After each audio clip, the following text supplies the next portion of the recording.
Today we will study about laws of reflection and spherical mirrors.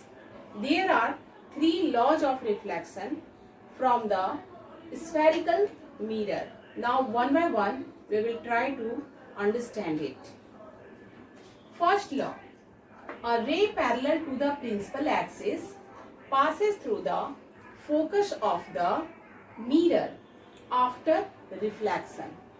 So I think all of you are familiar with these different terms: center of curvature, focus, pole, and this principal axis. In previous video we have already been discussed about it. So here you can see a ray is parallel to the principal axis and this ray passes through the focus, and this is the concave mirror and this one is the convex mirror. In case of convex mirror, the ray appear to be passes from the focus.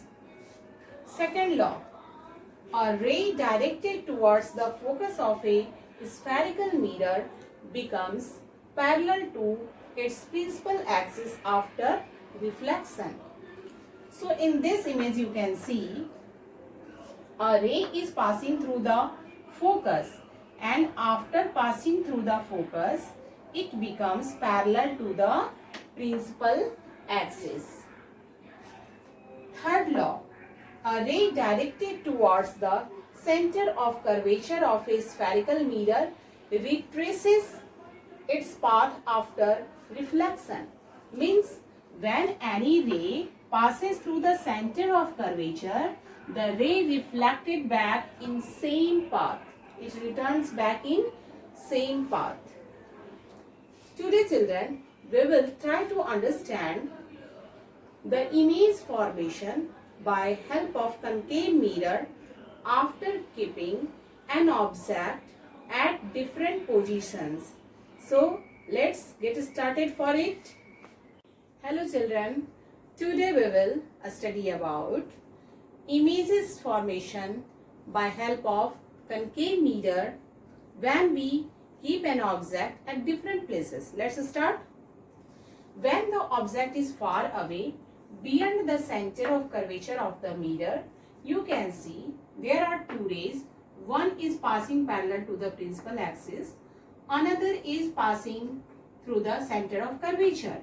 So the ray which is parallel to the principal axis definitely passing through the focus, and the ray which is passing through the center of curvature, it will be back in its own path. And where the both rays intersecting each other, both the rays intersecting each other in between C and F, there the image formation takes place.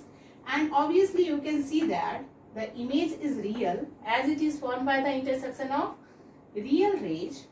Image is inverted and diminished, means smaller than the real size of the object, and image is formed between the F and C. Next condition we will see when the object is at the center of curvature. Here you can see AB object is kept at the center of curvature. Two rays are passing. One is parallel to the principal axis, so it is passing through the focus. Another ray is passing through the focus, so definitely it will be parallel to the principal axis, and the both rays are meeting with each other, intersecting to each other exactly below the center of curvature. So the image formed, you can see it is real as it is formed by the intersection of the real rays, inverted as it is formed below the principal axis. So image is inverted and equal in size of the object, means AB is same in size as A dash B dash, formed at C. You can see the image formed just below the center of curvature. Next condition, when the object is between the center of curvature and the focus.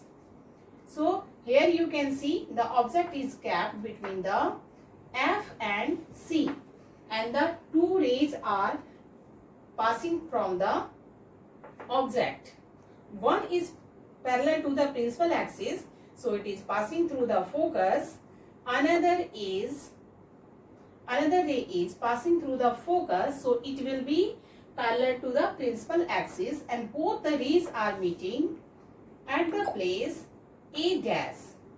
So you can observe that the image formed is real and inverted as it is below the principal axis, and enlarged. Obviously AB is smaller than that of the A dash B dash, and form beyond center of curvature. Now we will see the rest of the conditions. Now we will see the next condition. Condition number 4. When the object is at the focus of the mirror. So here you can see AB object is kept at the focus of the mirror. One ray from AB is passing parallel to the principal axis, so it will be reflected back from the focus. Another ray is passing through the center of curvature, so you can see that it will be back in its own path. When we take both the rays, it will not meet at any places.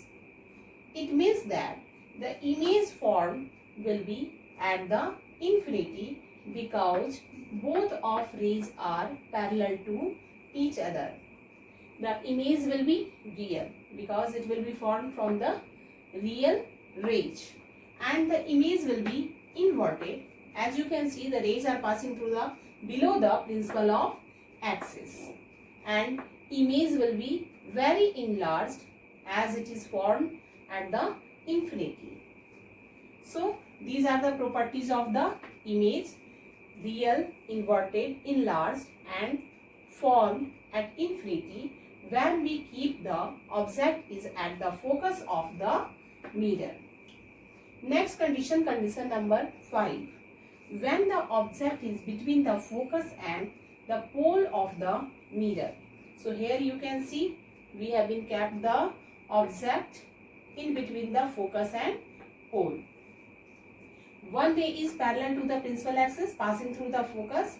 Another ray is passing through the center of curvature, and it is back at its own path. And when we meet both the rays, then we can see that the virtual image, virtual means at the back side of the mirror, the image formation takes place. And image is erect because it is not below the principal axis. It is on the same path where the object is kept. So image is virtual, erect, enlarged. Obviously it is larger than the AB, so it is enlarged, and formed behind the mirror. So these are the different image formations by concave mirror. Now you will think that which kind of image is formed by the convex mirror. In case of convex mirror, same type of image formation takes place. The image will be erect, diminished, and virtual.